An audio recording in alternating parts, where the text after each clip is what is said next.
Les températures actuellement en France posent un gros problème et je vais vous expliquer pourquoi. Salut, c'est Hugo, j'espère que vous allez bien. On est parti ensemble pour une nouvelle plongée dans l'actualité en une dizaine de minutes en ce vendredi 13. Alors pour les plus superstitieux d'entre vous, ne vous inquiétez pas, promis, il n'y aura pas que des mauvaises nouvelles. On va être aussi vigilant dans les prochains jours à mettre plus de bonnes nouvelles quand il y en a, mais bon, il suffit de creuser un peu et on finit toujours par en trouver. Alors on s'y est habitué et pourtant c'est inhabituel. Oui, je suis un peu poète aujourd'hui, ça fait près de 4 semaines maintenant que la France connaît une vague de douceur anormale pour cette saison d'hiver. On peut le voir très concrètement en regardant ce que l'on appelle l'indicateur thermique national.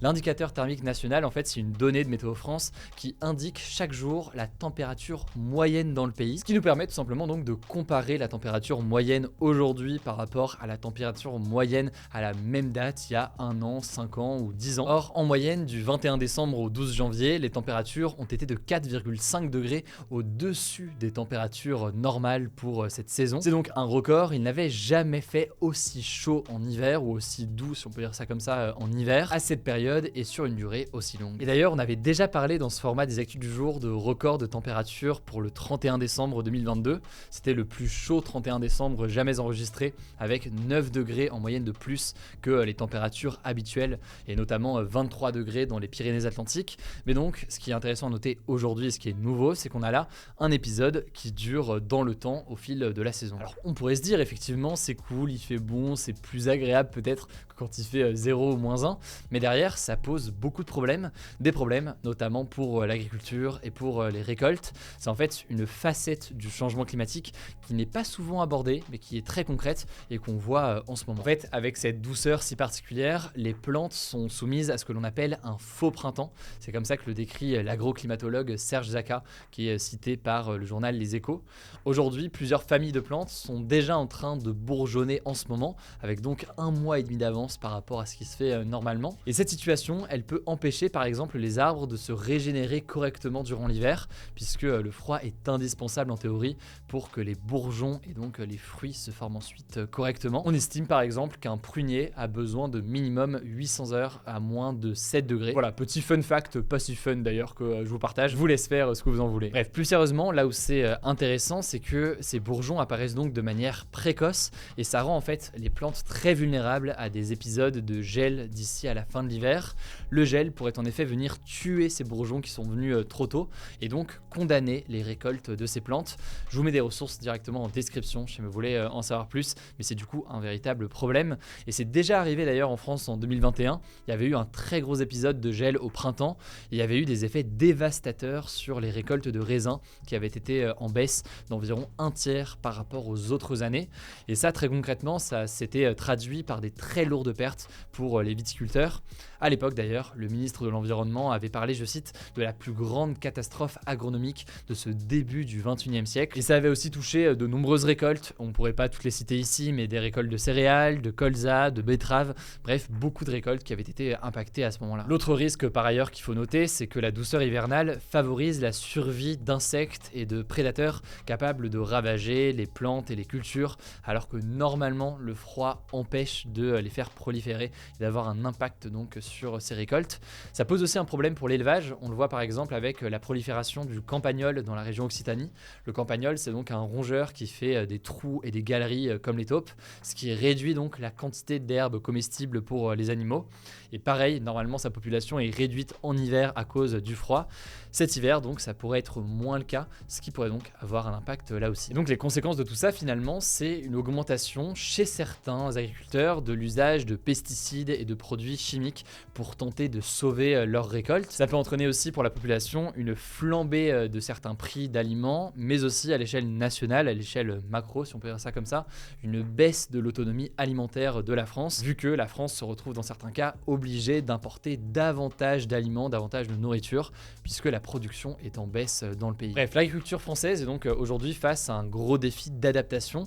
Ça pose évidemment la question d'un changement dans les variétés cultivées dans certaines zones. Et au-delà de ces enjeux qui posent forcément beaucoup de questions, il y a aussi la question des activités liées notamment à l'hiver. On a beaucoup parlé de la question des sports d'hiver qui vont eux aussi devoir s'adapter de manière assez urgente, alors que tous les scénarios actuels prévoient une forte baisse de l'enneigement dans les années à venir en basse et en moyenne montagne. Donc a priori, et les plus hautes montagnes à plus de 2000 mètres d'altitude, disons, seront moins concernées. Mais pour la basse et moyenne montagne, forcément, c'est un sujet plus important.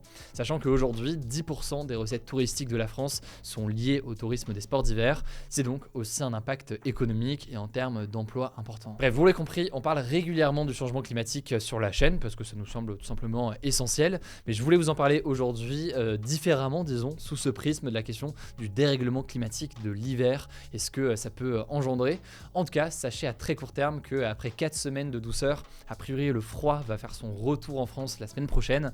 Les températures devraient donc revenir au normal pour la saison. Je vous mets les liens directement en description. Dites-moi ce que vous pensez aussi de ce genre de sujet dans les commentaires de la vidéo sur YouTube. Et je vous laisse avec Blanche pour les actualités en bref. Merci Hugo et salut tout le monde. On commence avec la première info. Le footballeur français Benjamin Mendy, champion du monde 2018 et qui joue dans le club de Manchester City en Angleterre, a été reconnu non coupable de 6 viols et d'une agression sexuelle. Le verdict est tombé ce vendredi. Pour ceux qui n'auraient pas suivi, il était jugé depuis le mois d'août par un tribunal du nord de l'Angleterre car 4 femmes l'accusaient de viol et une 5e d'agression sexuelle. Ces faits se seraient produits entre octobre 2018 et août 2021 dans sa maison en Angleterre lors de fêtes qu'il organisait. Lors du procès, il avait assuré n'avoir eu que des rapports sexuels consentis. Ceci dit, Benjamin Mendy n'est pas tout à fait encore tiré d'affaire. Il devra être jugé lors d'un second procès fin juin car le jury n'a pas réussi à rendre de verdict concernant une 7e accusation de viol ainsi qu'une tentative de viol. Et d'ailleurs, petite précision, quand je parle de jury, c'est en fait un jury populaire qui rend les verdicts. Là, en l'occurrence, c'était 8 hommes et 4 femmes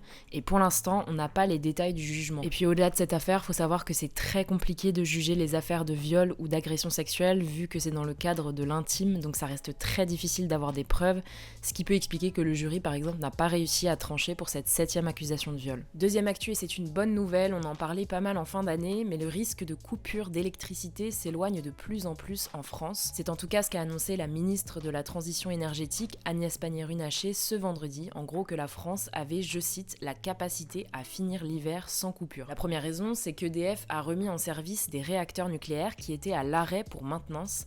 Alors que le nucléaire est la principale source d'électricité en France, on est donc passé de 32 unités à l'arrêt en août dernier à seulement 12 aujourd'hui. La deuxième raison, c'est aussi l'effort des Français et des entreprises qui ont permis de réduire la consommation nationale de 7 gigawatts, l'équivalent de la production de 7 réacteurs nucléaires. Troisième actu, toujours en France et plus précisément dans les Vosges, un adolescent de 13 ans, Lucas, s'est suicidé ce samedi après avoir été victime de harcèlement scolaire et d'homophobie. Il subissait des moqueries et des insultes de ses camarades de classe à cause notamment de ses tenues ou même de sa façon d'être. Alors la mère de Lucas a déclaré qu'il lui avait déjà fait part de son mal-être et elle avait fini par prévenir sa CPE et le directeur de son collège, des efforts qui n'ont visiblement malheureusement pas suffi. Une enquête pour harcèlement sur mineurs de moins de 15 ans a été ouverte. De son côté, le ministre de l'Éducation nationale Pap Ndiaye a rendu hommage à Lucas sur son compte Twitter et a rappelé, je cite, sa détermination à lutter contre le harcèlement. Quatrième actu liée à l'inflation, après les prix de l'électricité et du gaz, ce sont les prix des forfaits mobiles et internet qui vont augmenter en 2023. Les opérateurs Bouygues, SFR et Orange ont fait des annonces en ce sens. Les prix ne bougeront pas par contre chez Free qui a promis de ne pas augmenter ses tarifs jusqu'à au moins 2027. Alors les opérateurs mettent en avant plusieurs raisons, évidemment l'augmentation des prix de l'électricité comme pour les particuliers, mais aussi les difficultés d'approvisionnement des composants électroniques. En tout cas, si votre forfait est concerné, vous devriez être informé un mois avant la hausse des prix. Cinquième actu, aux États-Unis, des documents confidentiels ont été découverts dans un ancien bureau et une résidence privée du président américain Joe Biden. Ces documents, ils datent de l'époque où Joe Biden était le vice-président de l'ancien président américain Barack Obama, et ce qu'on lui reproche, c'est de ne pas les avoir transmis aux archives nationales, ce qui est obligatoire selon la loi américaine. Du coup, un procureur spécial, donc qui a plus d'indépendance que des procureurs plus classiques, a été nommé pour faire la lumière sur cette découverte. La dernière fois que ce genre d'enquêteur a été mobilisé pour une grosse affaire politique, c'était quand Donald Trump était soupçonné d'avoir eu des liens avec la Russie pour le financement de sa campagne présidentielle. Donc voilà, pour l'instant, on n'en sait pas vraiment plus sur le déroulé de l'enquête ou sur le contenu des documents, mais Joe Biden a assuré qu'il allait coopérer pleinement avec la justice. Sixième actu, la Suède a annoncé ce jeudi avoir découvert, je cite, le plus grand gisement connu d'Europe dans lequel se trouverait plus d'1 million de tonnes de métaux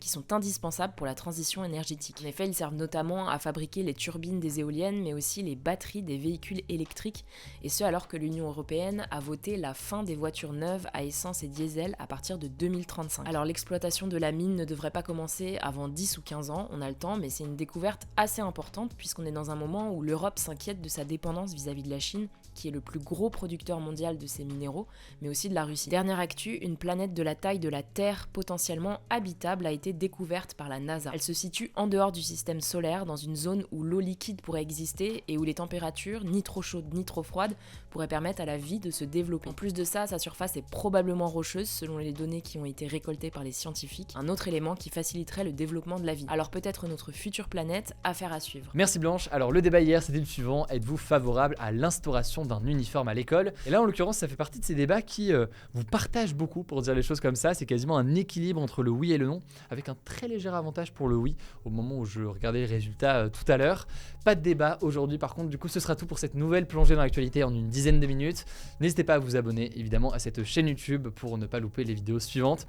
Merci d'être chaque jour aussi nombreux. Prenez soin de vous, prenez soin de nos proches, et puis on se dit à demain pour une nouvelle vidéo.